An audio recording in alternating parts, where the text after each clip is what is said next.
Hey everybody, this is Carl Smith. It's still March 2015. I've got a little bit of time, so I wanted to record an intro for the podcast. I think it's number 6 or 5, I can't remember, but it's with Annie Wells, who is a Austin-based artist. She's a gallerist. I think she's worked in nonprofits for a while, but for years she's been running a Little Pink Monster Gallery, of which I have been extremely grateful to be affiliated with. But yeah, I've known Annie for years, and she's been a really staunch supporter of the arts in Austin. Very, very supportive and encouraging to emerging artists, of which I am. And, you know, a lot of artists who are younger, need encouragement, and need a gallery. She had a gallery on the east side for a while in a little house and kind of outgrew it, and now she's located in a giant, monstrous gallery space on the east side of town at the same place, Big Medium, which is a Austin-based arts nonprofit. It's located in their space called Canopy, which houses a bunch of studios and has some galleries in it. But anyway, I don't know. I'm trying to do the deluxe job on these podcasts and give a little intro. But I just finished one with Chris Grummert, and it went pretty good. He's a really good artist, of course. I keep saying that they're good. Everybody knows they're good. They're good. I am learning how the fuck to do this. I'm not good at being an interviewer, but I'm trying to get better at it. I think the podcast medium is really interesting, and I have a shitty day job wherein I listen to a lot of podcasts, so I feel like I sort of know how they're supposed to go. I'm really into the one-on-one kind of Mark Maron-ish. Of course, I'm not funny or interesting or anything, but really personal podcasting. And anyway, I'm rambling. Who gives a shit? But yeah, this is Annie Wells. I'm really, really grateful for her to come to my place and be interviewed, and for all the support she's given me over the years, and hopefully more years. I do have a solo show at Little Pink Monster Gallery in May, at the end of May. I think it's May 29th, which is really close to a solo show by Ethan Azarian, and I can't remember where that is, but I think it's the day before, the day after my opening, which is just by the grace of God that happened. Anyway, I'm gonna go. Thanks for listening. Here is episode number 5.7564, I don't know, with Annie Wells.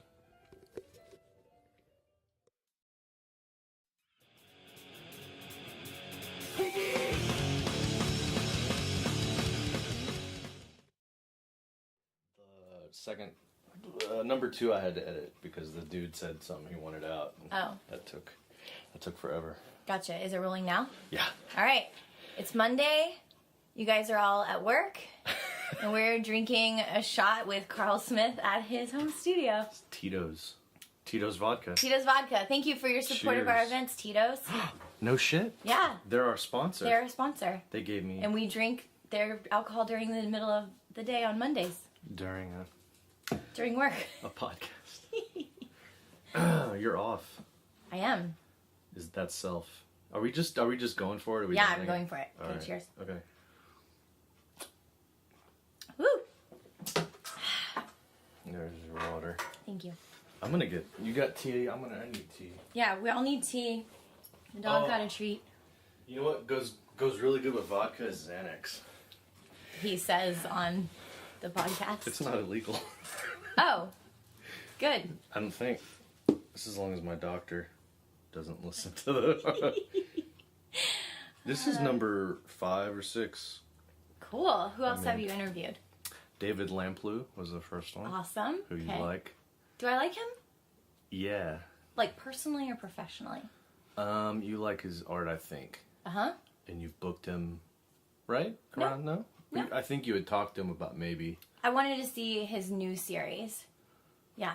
Of, bigger paintings. Okay, but there's still like the chickens with swords and stuff, right? Yeah, he does samurai pet portraits is how I describe them.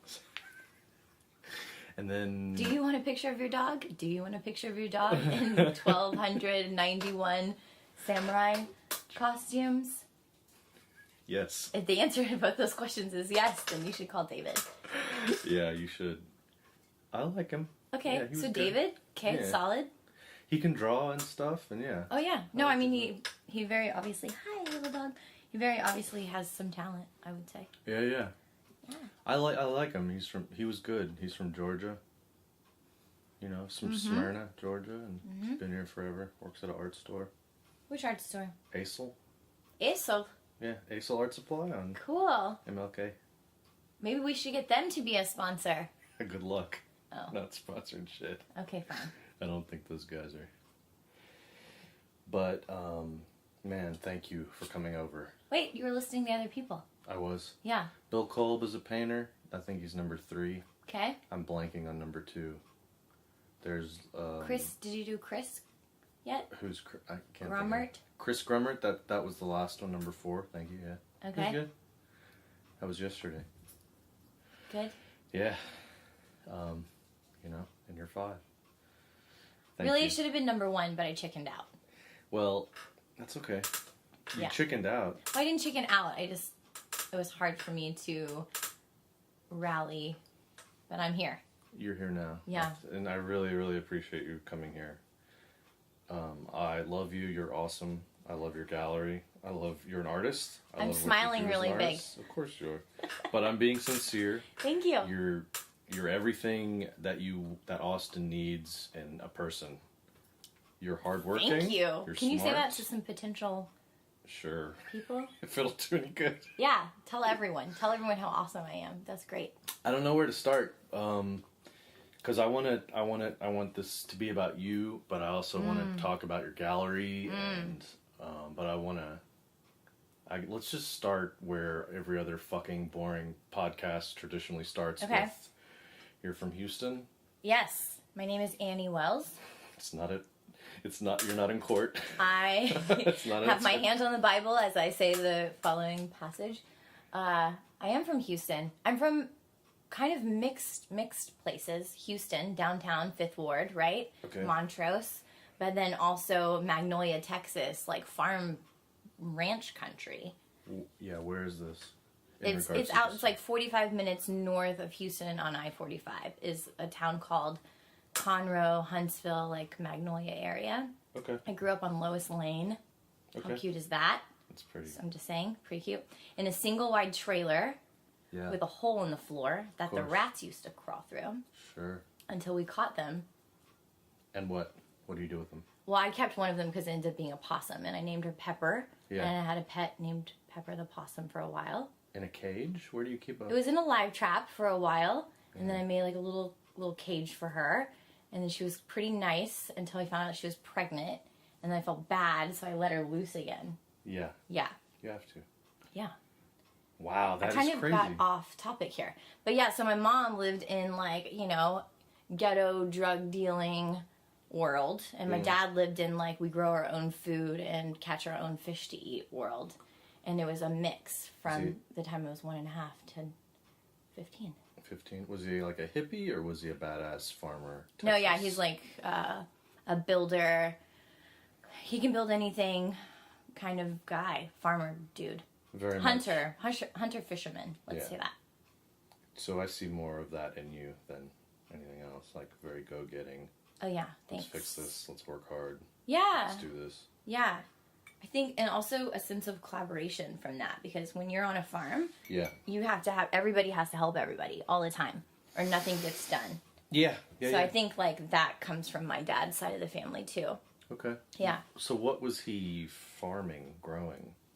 So yeah, farming's not the right word. Ranching, I guess, is Ranching, the better okay. word, because we live trapped wild javelina in West Texas and then brought them back and castrated them. Yeah. And fed them Oreo cookies and stuff from the kitchen until they got really fat, and then we harvested them and sold them to our neighbors.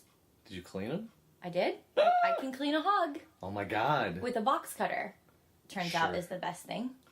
A box cutter with a razor blade or like you need a big blade for... You need a sharp blade. I don't think Yeah. it needs to be big, but sharp is good. That's so crazy. I was born in the wards. I lived in a trailer Yeah. with holes, and Yeah. I put rats in a big igloo water bottle and keep them as pets. Yes.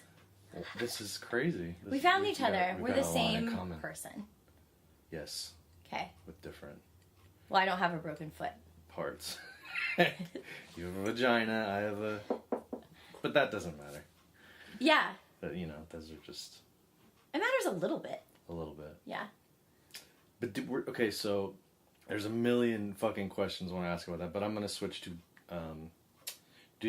were you doing art at all as a kid? Were you drawing? I was constantly doing art as a kid. Okay. But art as a kid looked like picking up rocks that I thought were interesting and then like keeping them and organizing them and like cleaning them, like weird kind of like I'm going to carve out of this piece of wood I found like a statue of a camel because I think camels are cool or something, Okay. or like horses, I didn't have like a lot of stuff, so I made all of my toys. Wow. So I think my earliest art form was probably like sketching.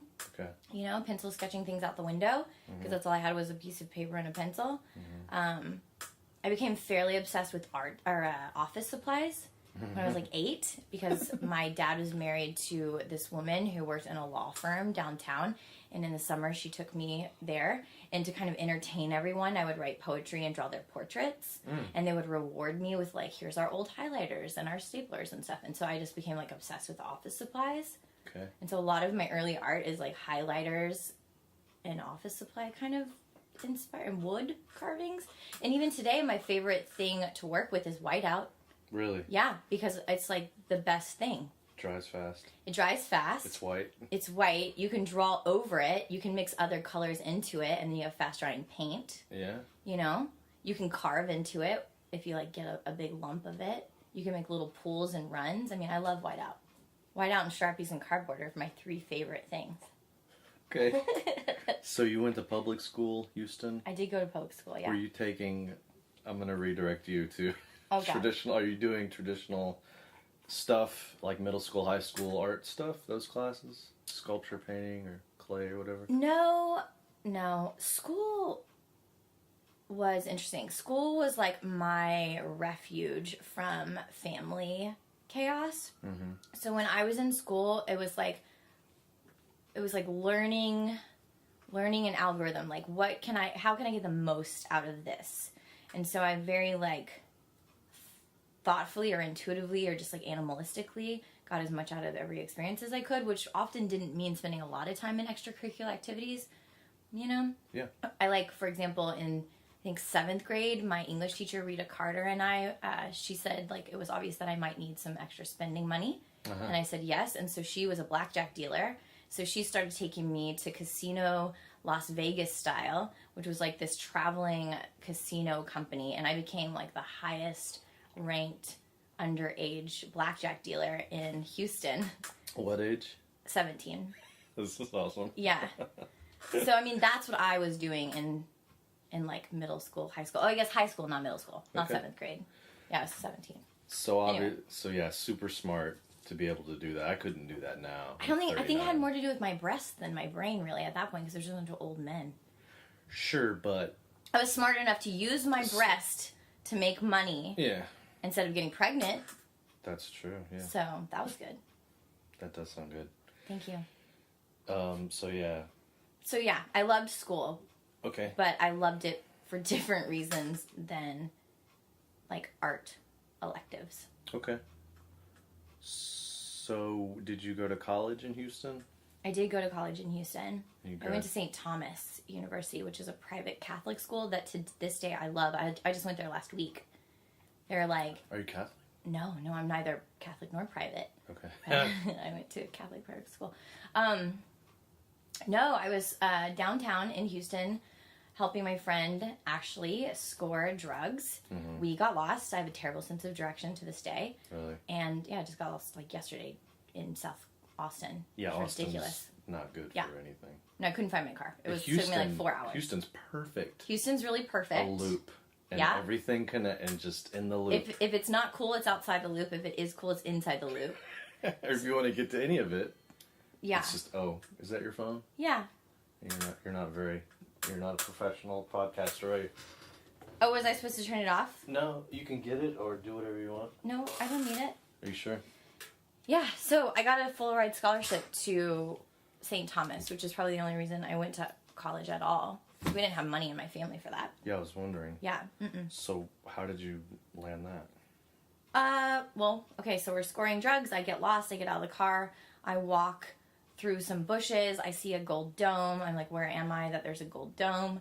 I'm on a campus of some kind. This is interesting. There's a pamphlet. I'm going to take it. We leave. I look up the school later. I find out that they have, I don't know, a very open mind about Eastern and Western religion. That's interesting to me. Blah, blah, blah. I apply for a scholarship kind of on a whim. I get a full ride. My grades are really good in high school, you know, like straight A's, like all the time. Because, I mean, it was like easy, right? For you? It was easy because I didn't have a social life. Whatever. There are lots of idiots. Okay. Anyway, go ahead, yes. Yes. So I gamed the system, got a scholarship. I mean, so gratefully. I'm acting like I'm cool or something, but really I'm very grateful to have had a scholarship. So... And you're cool. We can say you're cool.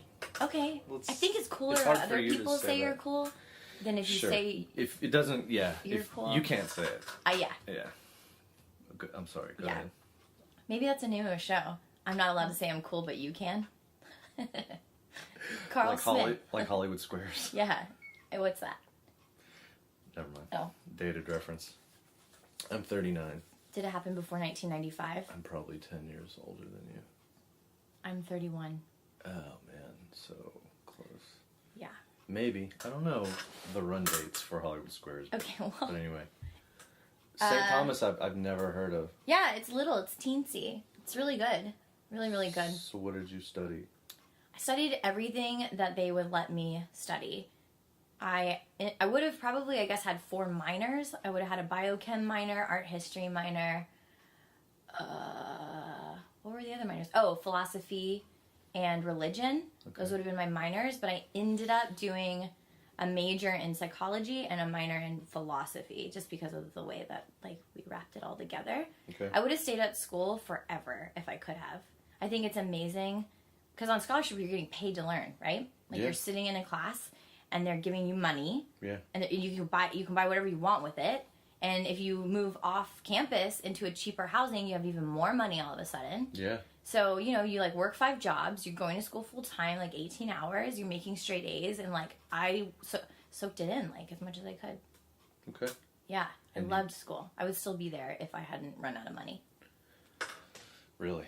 No, probably not still, but I would have gone longer. So you have like I'm retarded. You're smart. I'm retarded. So you have like a bachelor's in those things. Yeah, that's all I have. A bachelor's, okay. Yeah. I didn't go to graduate school because I'm scared to take the GRE. Because I hate taking tests that really freak me out. Really?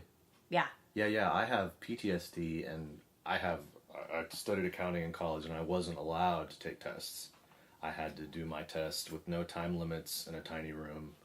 Yeah. A tiny room? A tiny room. Where I feel safe and enclosed. Oh, okay. Every test. Yeah. So yeah. So I cheated on all my tests. Oh, that's so good to say on air. Good. That's good. I don't think Austin Community College is going to come for my associate's degree in accounting. Okay, maybe not. I paid $15,000. I don't know how much time they have. Maybe. I don't know. I think... Come and take it, and then at the same time, take away my student loan debt, please. It's a package deal. Yeah, you fucks. You should have worked 5 jobs. That was the trick. Pay for a degree in cash. I don't have the stuff you have. I worked a job while I was doing that, but I did a lot of loans too. I can't work more than 2 jobs at once. I get freaked out. I think that's the farmer in me too, right? Like you get up at 4 a.m., you work hard all day. At 4 p.m., you stop and you start drinking heavily. That gives you the energy to work late into the night. Yeah. Like, yeah. That's awesome. Yeah. You've got, really good stuff that I like. My dad, maybe. He was instrumental in like the molding of my early work ethic. Okay. Was he interested in art at all? Can I just say my dad's name because it's so good? Yeah. Rance Wade Wells. And this is how he introduces himself. With like a bear claw, like grasp of a handshake. He says, I'm Rance Wade Wells from Magnolia, Texas. I'm right as rain and strong as nails. That's what he says every time. Is he a character in Dallas, the soap opera? What's that? No, I don't think so. You should watch Dallas. I lived It's Dallas, from the apparently. 70s. Oh. Okay. Well, it was a soap opera. Well, my dad's basically. the shit, basically, is like the full story. That's awesome. And I've met your mom, so My mom's a wild thing. She's like a fairy. I think she only exists in this reality half of the time. Sure. And that's an increase from when she was my parent. Like, yeah. What? Oh, is my dad artistic? Yeah, my dad is artistic in the way that he never went to school. He barely graduated, like, 8th grade. And he can look at something and, like, sketch it completely out mathematically in, like, perfect lines and then build it. Like, he's artistic in a very, like, hands-on way. He also, like, did that stuff that was really popular for a while where you take a stump of a tree and you, like, carve into it with a chainsaw and then it, like, makes something. Yeah. He did that. He sketches like a motherfucker. Yeah. Was he taking you to museums or operas or anything? No? No. So when was... We didn't leave, like, Lois Lane. All right. Yeah. Okay. You didn't need I went to the junk shop with old man Joe. It's not... And, like, haggled for junk. That's not the... No. When did you go to the Menil first? Ooh. And its surrounding? I went to the Menil freshman year of college. Okay. Yeah. Was that the first time you saw the Twombly stuff? Oh, I love that. I love that painting. I know, we've talked about it. I know, you don't love that painting as much as I do. I It's love too that big. painting. 16 feet is... Bring it down. 6 feet. If you can do... Why would you think small if you can do big? Well, 6 feet's not small. 16 feet It's is smaller too than big. 16. Whatever. Cy Twombly is incredible. I like environments. You know that. I like when people can effectively change an entire environment with a piece of art, and I think that's what he does. Yeah. And it's like a dreamscape. It's incredible. It is. I just think it's too big. I love everything else in there, but... The one that I love. It freaks me out. You don't love the sculptures? No, I don't like the sculptures. You don't? Well, I like them fine, but I mean, like, the ones that are great is the one that you hate, basically, in my opinion. This is where you went wrong, liking the wrong Cy Twomblys. Whatever. Yeah. Yeah. That and 50 other... Anna Munk is a professor, an art history professor, or was, I don't know if she still is, at St. Thomas. And she made me fall in love a little bit more with art. Mm-hmm. I think I hated art for a little while because my mom was an artist. And, like, she was such an artist that she couldn't sometimes, like, do normal things that we were supposed to be having done. All right. You know? And so I think maybe I hated a little bit of that for a while. And then I'm, like, slowly getting more comfortable with the fact that that's part of me. Okay. I'm creating for, like, the first time in a long time. Okay. Was she painting, or what kind of stuff was she doing? She can do anything. Mm-hmm. She definitely was painting at that time. Yeah. Okay. Yeah. Wow. Mm-hmm. These are great, great parents. Yeah. You know a cool thing my mom did one time? When I was 9 or 10, I think, we lived in this really shithole of apartments. We called them Village in the Hood, but I think it was actually Village in the Woods. It was the first time I had my toes sucked by this drug dealer named Jason Holder. Yeah. You know? Yeah. And, you know, it was a very, like, intimate experience. What is he doing? No, it was awesome. Yeah. I mean, I'm very pro toe sucking. I think, like, that should go in the podcast. Like, more people should be doing it. Oh, yeah, probably. It's awesome, Probably you know? So, yeah. Yeah. Especially, well, anyway, okay, I'm getting off topic here. But, what's my point of this story? My mom, not when I was 9 or 10 did I have my toe sucked. I was later. I was like 13 when I was getting toe sucked. But when I was 9 or 10, my mom invited over my friends, and it was so cool. We got to pick any color paint we wanted. We got to paint whatever we wanted on my bedroom wall. All right. I thought that was really cool. She was, like, cool in, like, that kind of way. Okay. Yeah. All right. Yeah. What are we talking about? We're talking about you. You fascinate me. I have to know everything about you. I'm saying a lot of weird stuff. Within an hour. Okay. No, but this is cool. I don't know any of this stuff about you, but I'm trying to lead up to when you came to Austin. 2007. Oh, okay. I've been sneaking here with Ashley, the girl that I was downtown with, scoring drugs. I've been sneaking here with Ashley, like the whole, like, I'm staying at her house, she's staying at my house lie that we all did. Sure. I think we all did that, right? That was, like, Yeah. pretty normal. Absolutely. So instead of, you know, going to like a movie or like smoking dope by the lake or something, instead we drove 2.5 hours in my jalopy of a vehicle and underage served, I guess I can say this now because it burned down, but at Black Cat Lounge on 6th Street, we used to go there on Saturday nights. Saturday, I think, the Flame Trick Subs and the Satan's Cheerleaders would perform. Okay. I was obsessed. We were the merch girls. Wow. Yeah. And we made money and the band treated us nice and we drank and we got a little bit of like, you know, love from people. And this guy, Jeter Crutchfield, who I hope doesn't go to jail for this, but he used to buy us pizza and like take care of us. And he found out we were sleeping in my car, you know, on Saturday nights. And so he like put us up in like the band house kind of thing. Yeah. I don't think anyone got raped, you know, so that's good. I don't remember anyone getting raped, but we were also experimenting a lot. That's more like a Houston. People get raped in Houston. Yeah, in Austin, they're just like, who wants to smoke dope? And like and talk suck about toes. And, No, toe sucking is a very Houston thing, I think. Yeah, but the rape, okay. We'll make like a map of like where in America you can have your toes sucked. So yeah, that was fun. And so I was like, dang, I can do anything I want in Austin. That feels pretty good. So a friend, boyfriend at the time, his dad died, and I moved to North Carolina on a whim with him to help him close up the family business. Okay. Weird time in my life. I was writing a lot of like really weird, sad poetry about like dogs and stuff, like strange. And I just like was so depressed that I thought I was going to kill myself. And so I thought, where were you happiest last? And so I moved to Austin from North Carolina. And those are the only 3 places you've lived? Did you move anywhere else? I've been a lot of places. I've been to like 48 of the United States, like driving or like hanging out, but I have not lived there. Okay. Yeah. You're like Johnny Cash. So. I've been everywhere, man. I've been everywhere. Yeah. You're out. It's okay. It's okay. No barking. No barking. That's good. Tell him. No barking. You want a treat? You're out. We're doing a podcast. Shh.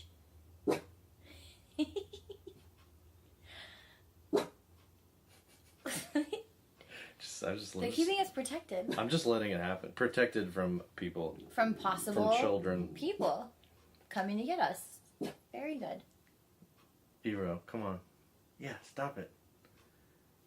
So yeah, Austin is like, I had that same sort of, when I moved here as a teenager, and it was very different from Houston. It was still Texas. Yeah.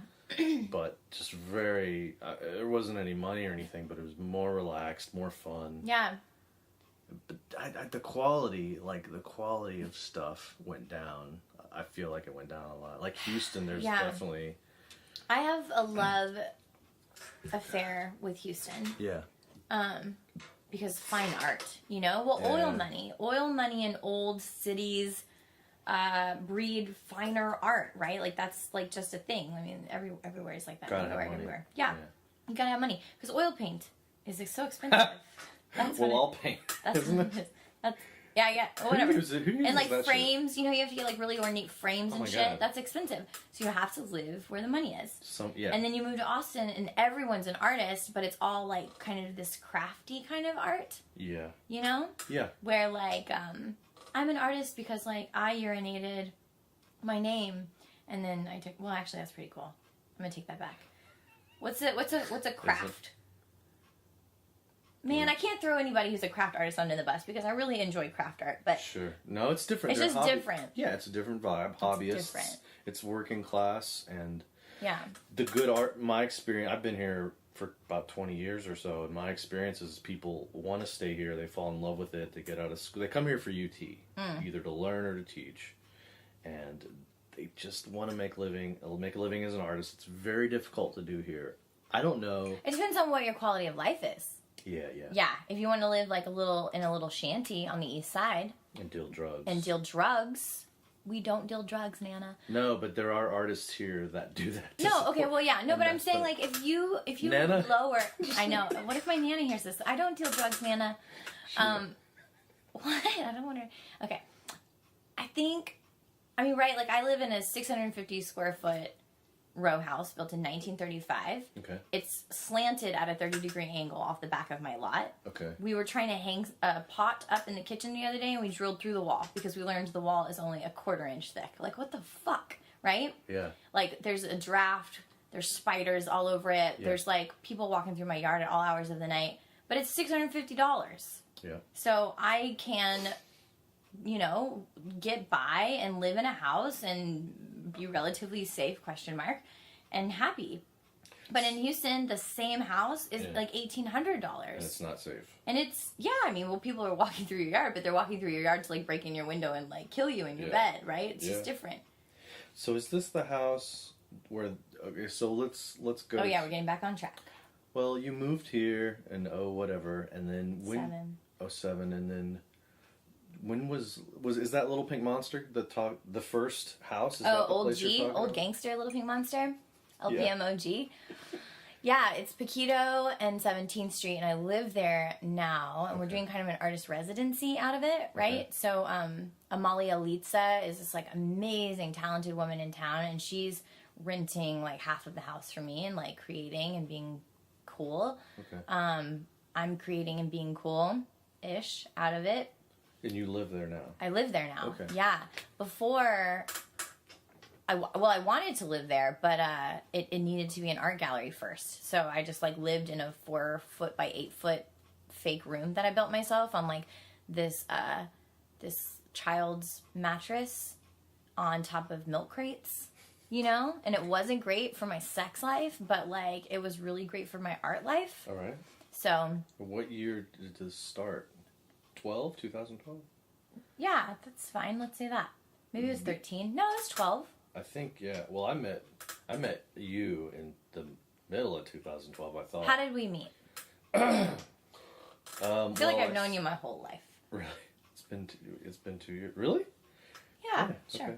I feel like I'm just getting to know you. Oh. I'm learning all this awesome stuff. So I sent you an email because you had a gallery. How did you know I had a gallery? It was online. You had a website. Oh man, I was so professional. You have been. Awesome. And I sent you an email, and I came by to look at art, and you, Iro Hush, and you like were giving. It was great. You had no idea who I was, but you were giving me the whole nine. I was like, "Who are you?" What? And I'm an artist. I've sent you an email before, and you made me sit down. You put a bunch of alcohol in front of me. You looked at my email. You looked at my website. You gave me all this information about what I was and wasn't doing right, which was awesome. I'm very opinionated. Yeah, it's what artists should be doing, I think. They should have opinions. Cool. All right. And then you were like, okay, well, now let's go to your house and look at your art. And it was like, Did I bring someone with me? Josh. Oh, Josh Boyd. He's a poet. Yeah, he's awesome. Look him up on Google or whatever. Yeah. Wherever poets aren't. Google him. Josh Boyd is tall and handsome and dynamic, and he's a good electrician, I even feel like. Build shit, yeah. And, Smart. Confident, tall. His laugh is contagious. Yeah. I mean, this is turning into this Let's Stroke Josh Boyd's ego hour, but like... He's awesome. He's awesome. So, but you and him were there. Yeah. And you were like, well, let's go to your house and look at ours. Okay, well, maybe next week. No, we're coming to your house now. I didn't want you to clean up. That's why I forced myself, because I thought if you knew that I was coming a week later, you would change things slightly. And I needed to see it how it was supposed to be, like how you actually created in it. My wife in her PJs. I mean, yeah, but like I'll never, like... I hear you. Because she would have been like, with like a tray of cookies or some shit if I had like come a week later, in like a dress. I don't know. And I wanted the real, Carl Smith. Like, give it to me straight. Well, you follow me. I get in my car. You follow me in your car. I'm on the phone with my wife. Frantically being I'm so sorry. There's a gallerist coming over to look at art. Move all that art away. Cover that. Put a blanket over that. And she's like, what? What are you talking about? Who? Why? And my wife's kind of... awesome and supportive of you. And she's also like planny. She doesn't like drop-ins. I'll go out on a limitation. She doesn't like drop-ins. She's like, what? Why? I'm doing all this shit anyway. Yeah. But you came over, Josh, my wife. It was fine. Yeah, and you guys looked at my art. Yeah. And you were supportive and everything. And awesome. I love your studio in your backyard. You love the backyard. With like all the little paint drippy drops all over it, and like where you clean your brush, it looks like on the ceiling and stuff. Everywhere. Yeah. And somehow you ended up in my bedroom. Which... Oh, and that's where I got my favorite Carl Smith piece of art that I've ever... Possibly one of my favorite pieces of art I've ever collected. Which is ridiculous. Which is a plate from like... A paper plate. It's a paper plate from like a picnic kind of time. Yes. With black paint on it. And like, not even like covered in black paint, just like scribbly, scrabbly black paint. Yeah. And glow in the dark. Glow in the dark on off. Because that's how I know to turn off my alarm clock when I wake up. And I have it in my house now, and it's like, yeah, it's how I know where to go to the bathroom. So that's Annie Wells. But loving artists since 1983. Yeah. Yeah. So, and man, yeah, and then I got a smartphone, so I didn't need the alarm clock anymore. But, oh yeah. But I was like, yeah, you can have that ridiculous paper plate, and you bought like art for me, yeah, like art and stuff. So yeah, I have throw that paper plate away, or at least put it in a file folder. You, dude. Did you get I love that paper plate. Do you have a file cabinet yet? Do I have a file cabinet at the gallery for art? For everything. For art paper? is meant to be on a damn wall being looked at. Yeah, but now your phone's ringing. Is it? But so it's on vibrate. Disrespectful of the podcast. I'm not a professional podcaster. So 2012, Little Pink Monster Gallery. I'd say at the beginning of that. Okay. Is when it happened. Let's say like October. Well, technically July. Okay. But October was the first show. Oh. I remember that. What was the first show? The first show was a fucking group show of all my neighbors, because when I realized that I was going to have an art gallery, I realized that everyone, like, I could throw a rock at all the houses that have, like, Alan Pogue, famous, like, fucking world-renowned black and white analog photographer capturing every major, like, political revolution, march, fucking cause. He lives in my neighborhood. Wow. Alan Pogue. Yeah. You know, like, Jesus Christ. So Andy Bonilla, she was like a UT student, right? I think she's since graduated. Okay. She's the reason maybe that it all started, right? Because she's like snapping pictures of people sitting on their front porch. It was like a beautiful night, you know? It's like those kind of magical nights where like all the bugs are talking but they're not biting you. You're like sitting outside, you're drinking like a little mixed drink, and she's snapping shots of people on their porches walking down Paquito Street. And I was like, what are you doing? She was like, can I take your picture on your porch? I was like, yeah, that'd be great. So she did, and I was like, what are you gonna do with these photos? She's like, I don't know, hang them somewhere. I was like, well, shit, do you want to hang them in my living room? Yeah. And she was like, yeah. And I was like, well, we'll do a reception. And that was really the first show. You know? I didn't have a plan to be a gallerist. It, like, I was sitting on my porch and it came to me. Like, the universe forced itself in my front door. So, Central Texas Annie Consulting, is that before? That's like old school Houston style, working with artists. Like, people would call me and basically be like, I haven't created a new album and I need to, like, I'm stuck. Okay. Can you come help me? And I'll like go to their house and intuitively feel what's going on there and make some suggestions, whether that's like we need to move all the furniture, or you have to change where your studio is, or I think this wall needs to be green. Like, you've got to change something. Like DJ's son, Andre Samson, he's a great client of mine. All right. I really appreciate him. Okay. Yeah. So Central Texas Annie Consulting really stemmed from me being laid off of a job I loved. Okay. And wanting to do something with my life other than getting fat. And this is the nonprofit world that I got laid off from? Or yeah. Yeah. Okay. Mm-hmm. So you have some experience in that world, which like 12 years, I think. Oh wow. Yeah. Like writing grants and stuff. Yeah. Cool. Yep. So when was God, I don't know where the fuck to go with it, but that I can't remember what I didn't see the 2012 Little Pink Monster shows. I think the first one I saw might have been Grinstead and oh, that was a great one to come in on. So yeah, Gigi Greenstad, Katie Rose Pipkin, amazing artists in their own right, totally different. Gigi's an installation artist predominantly. Katie Rose, I feel like Katie Rose just channels nature. I think that's like her whole point of existence. She like draws rocks and they become like the best rock you've ever seen. She draws like a wolf face, an aspen tree, you know. I mean, she does a lot of stuff that I'm really just learning about like online, like writing algorithms and figuring out programs, right? Which is like amazing and mind blowing. I just don't know that world well enough to even speak to it. It's like so incredible though. Katie Rose Pipkin, you should definitely look her up. Okay. She had a gallery. She is like which was open for a year. Yep. And then kerplunked a little bit. But she won the Texas Biennial last year or something. Yeah, she's amazing. She's amazing. Doing residencies and she's also I guess it's safe to say that she like co-curates the Museum of Human Achievement. With Zach. Good to know.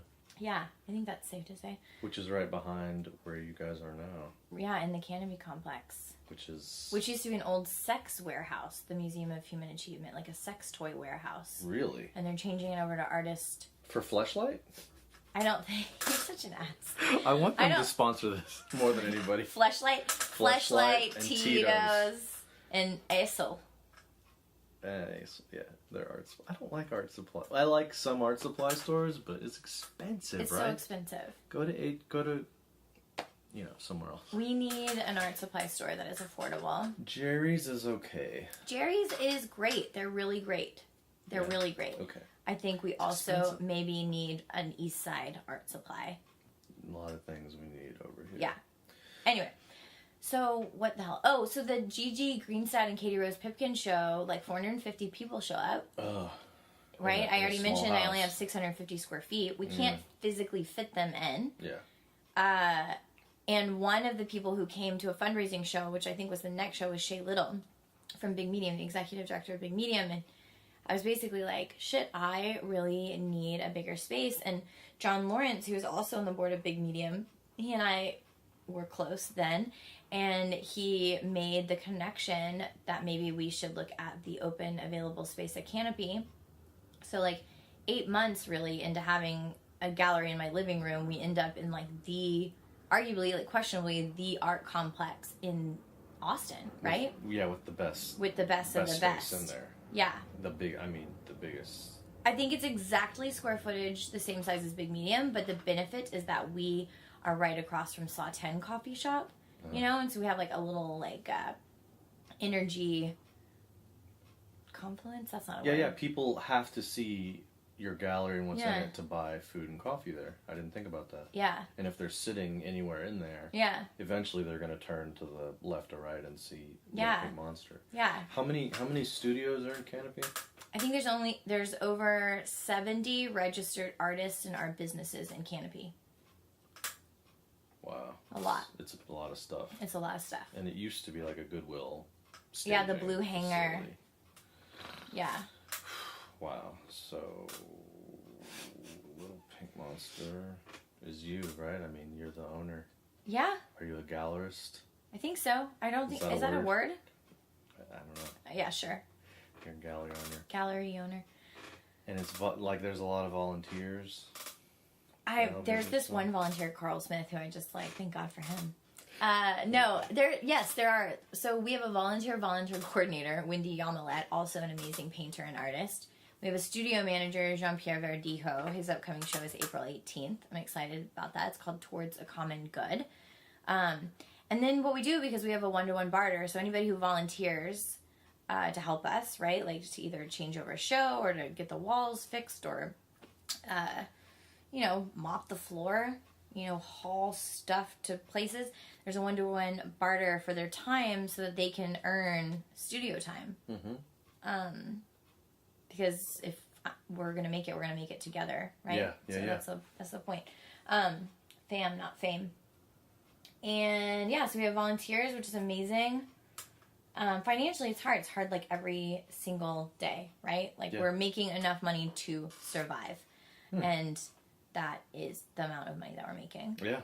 And that, I don't know that it's really about money, but I think in order for like these epic changes that need to happen, like this, like Shay Little said it really well the other day. He said that the Austin art scene has been, experiencing this roller coaster of like great success and then crashing failure, and great success and crashing failure. And every time we have a crashing failure or like the bottom drops out of the art scene here, and this is based on a lot on the economy and kind of like competitive events and things, But every time it crashes down, we lose people, right? Yeah. Like we lose galleries. We lose Katie Rose Pipkin's gallery. We lose artists, you know, people Deborah fall Brosh like moves away. Yeah. yeah, you know, like Russell Etchin, like people have to leave to survive, and so they do, and then we have to spend all this fucking time building it back up again. Yeah. And so what I would like to see is for us not to have to stop.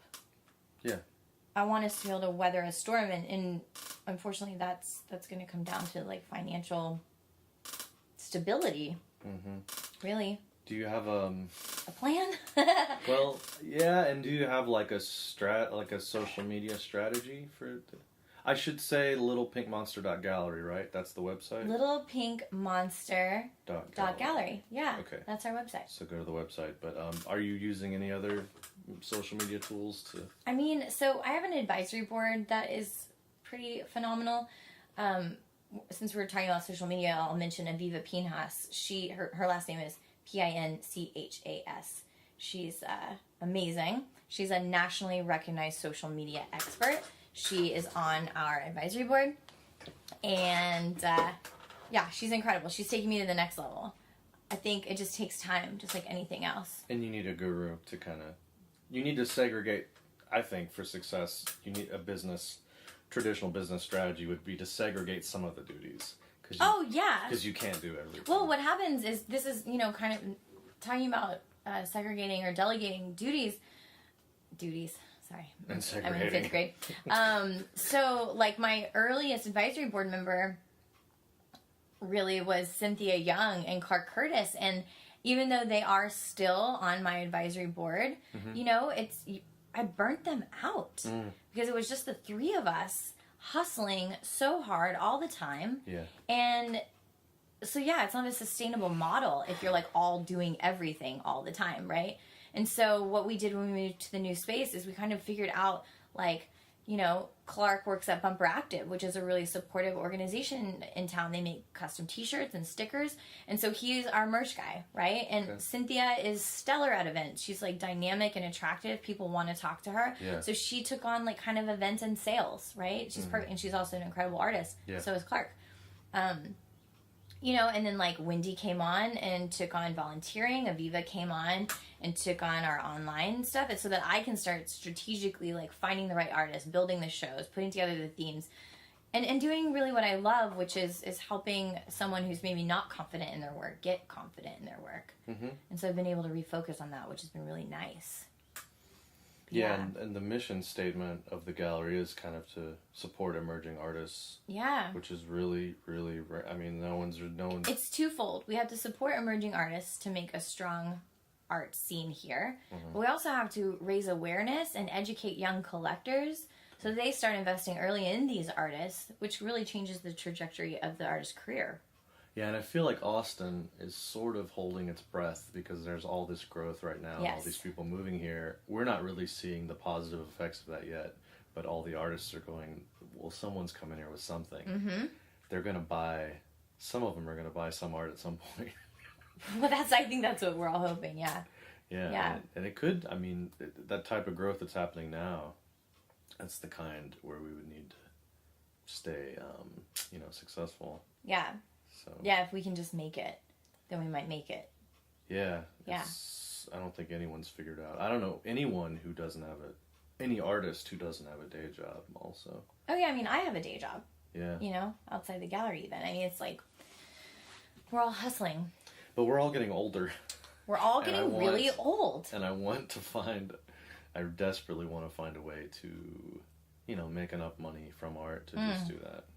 Yeah, that'd be That's awesome. the end game. I want to help you find it. I would like to be able to support you in finding that. Well, so what's the current show at Little Pink? Because this goes up like tonight. So what's the show right now? The current show is Idiosyncrasies. It's a love affair between photographer Edie Sunday and painter Philip Nichols. It's amazing. It's beautiful. It's breathtaking. It sold really well at the opening event. I would love for people to come and see it. The next show opens late March. We are we're doing our first international artist swap. So 5 artists that have kind of started to have a name in Austin will now have their name everywhere. in London, England. So we're partnering with Sweet Art Collective at the Espacio Gallery. And we're going to do an international show for International Women's Day. And we have some great artists involved with that. It's all on our website, so I won't take the time now to talk about it. And then, what? Oh, you mentioned John Paul's solo show. Jean-Pierre Verdijo. Towards a Common Good opens April 18th and 19th. And I say Freedom Doors. Listen, you're just making shit up. And what else? He's partnering with the Young Artisan Service of the Amala Foundation and helping some kids like through the process of hanging art, which I think is really cool. Yeah. It's gonna be a good show. I'm excited for it. He's awesome. He's an amazing artist. Prolific. He's prolific. Yeah. Talented. Yeah. He's from New York, right? Yeah, he is from New York. Yeah. Yeah. Is he Puerto Rican also? I would love to be able to answer questions about that. I don't know. I'm trying to think of what else. So how many... So you don't really represent artists traditionally. I don't like contracts. I think that if I'm going to be working with an artist, I want them to want to work with me. Okay. And I feel like that's already a contract, right? Like we shook our hands, like we agreed on a percentage. That's all that it takes. Because if you fall out of love with someone or you need to go in a different direction, you shouldn't be bound to a negative relationship because of a contract, right? Okay. So I really like being able to free flow. I think it matches our personalities better too. So it's like, I have never, knock on wood, been screwed over by not having a contract. So I'm going to keep doing that until it proves not a good system. And then maybe one day I'll get like real weird and start doing contracts. But do you have a roster of art? You do have like a I family work with of 27 artists that I love. And they're all based in Austin? No. Some are jewelry artists based in Houston, Claire Webb. I loosely, get to pretend like I'm sometimes able to give opportunities to a couple artists in Houston. I love jewelry artists here. Haley LaBeouf, Gretchen Grimm. Okay. Yeah. So yeah, it's just Warren Sawyer is amazing. We have a featured wall of his oil paintings right now at the gallery. Brenner from the Austin Chronicle said that Warren Sawyer's work was fucking perfect. So wow. I think if you don't come see fucking perfect work, then I think you're missing out. Yeah, that guy's, I don't know the artist, but Wayne has been here forever. He's an amazing actor. He's a great guy. Yeah. Anyway. Yeah, he's easy to talk to. We could stroke his ego next. I could crap on him too, but I'm not going to do. Yeah, we're not going to do that. He's a good actor. He's a nice guy.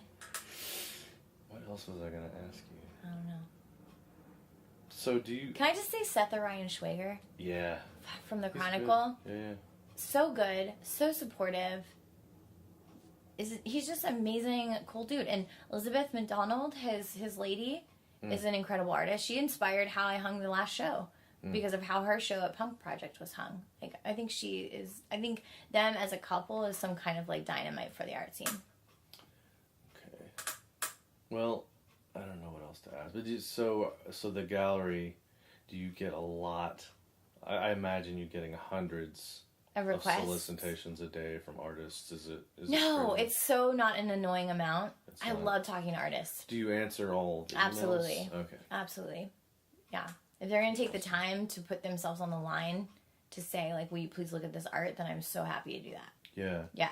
And it's, I'm not doing this intentionally, but I'm sort of separating what you do from galleries in Austin and the lack of that in our city. There's these other galleries where you just can't even get them to acknowledge your existence, no matter... That's terrible. What you send. That is terrible and part of the problem. And, like, shame on them. I'm not going to call any gallery names specifically, but I have been compared...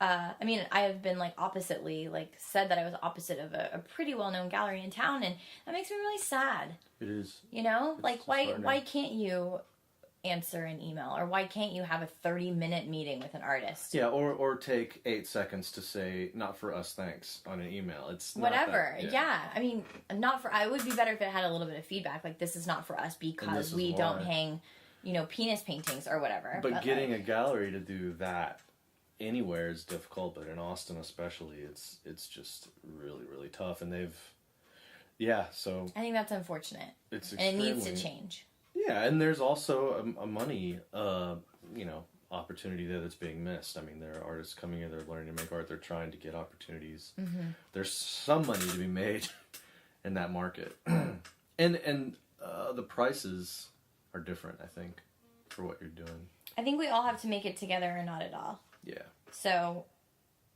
as long as we're, like, building lines, we're, like, drawing lines in the sand or building walls or pushing people out or whatever the freak is happening, that just, like, assures me that we won't make it. We have to change how we think about it. Yeah, and how do we do that? Every conversation, right? Like, being open. I think for me, the biggest lesson I've learned is that I can't overbook myself, because that way when someone walks in, I'm not so strapped for time that I feel stressed to talk to them. So it's like providing this space in your day-to-day life so that when those organic moments happen, you're ready to hold them, you know? Yeah. I sound a little bit like a hippie, but I am, so there you go. Yeah. Yeah. Cool. That's a lot of stuff, and I'm really fucking drunk already. You just had one shot. I know, but it was Xanax fueled. Oh, Lord. Tito's vodka. Getting people day drunk since whenever Tito started. I don't know. Well, I don't know. I think we did it. Yeah, I think that's good. I would love to ask you a million more things, but I really, really want to say thank you for what you're doing with the gallery. I want to thank you on behalf of Austin. I want to thank you on behalf of Texans. Like we've been saying, no one is doing it, and more people need to do it. And I hope and pray that this is successful. Yeah. Because you deserve it. Thank you. We deserve it. We all deserve it. Yeah, we all deserve it. And our city deserves it. Yeah. This is a good city. I mean, we shit on it, but it's not that horrible a place, and it deserves to have art. Yeah. Email us. Email littlepinkmonster512@gmail.com if you're an artist and you need some support, because we are here for you, and that's like the whole point of us, right? Support emerging art and artists. So yeah, let's do it together. Yeah, and I was going to name this podcast Little Pink Podcast after the gallery. You said no, not to do that. I don't know, because I don't know if I want to be a podcast. Yeah, I know, but then I had to come up. But is this an emerging art form? Because then I'll support it. The podcast? Yeah, not really. All right. I'm not a podcaster, but now it's called. What if it was just like called Carl? It's the Austin Abstract Artist Podcast. That's what it is now. Sorry, it's not a good name. It's anyway. Don't it let works. My silence. It's a working title. Perceived as judgment. I'm totally judging that name. It's a really bad name. What is it again? The artist? Austin Abstract Artist Podcast. Austin Abstract Artist Podcast. So AAAP. Yeah. You work for the government too long. That's you have to at least have like a. I know. Like maybe it could be pod, like POD. Yeah. Okay. Okay. So there. Go ahead. What could it stand for? Well, there are only 3 art podcasts in Austin. The first one is called Free Beer. That's smart. And the other one is Craftworks Dialogue. Huh. Which is not that... Well, you know. Not as bad as... I'd be more likely to click on something that said free beer than the other one. Yeah, but I wanted to put it's all about keywords too, tagging. Okay. So if someone put abstract, Do you want me to ask Aviva? She'll tell us. Yeah. Okay. I'll change it. Okay, Aviva will tell us the name. But I think we're good. We almost got an hour. Nailed it. High five. High five. Vodka and you, and thank you. Sorry, I'm bailing on. That's cool. I have to go to a meeting, so. Oh, you do? Yeah. All right. Not an AA meeting. That would be inappropriate. It would. If I just drank a shot and then went to... Anyway. It's been 20 minutes since my last drink. That's not funny. Everybody AA clap. Great. No. Oh, stop it now. Stop it now. All right, we're out.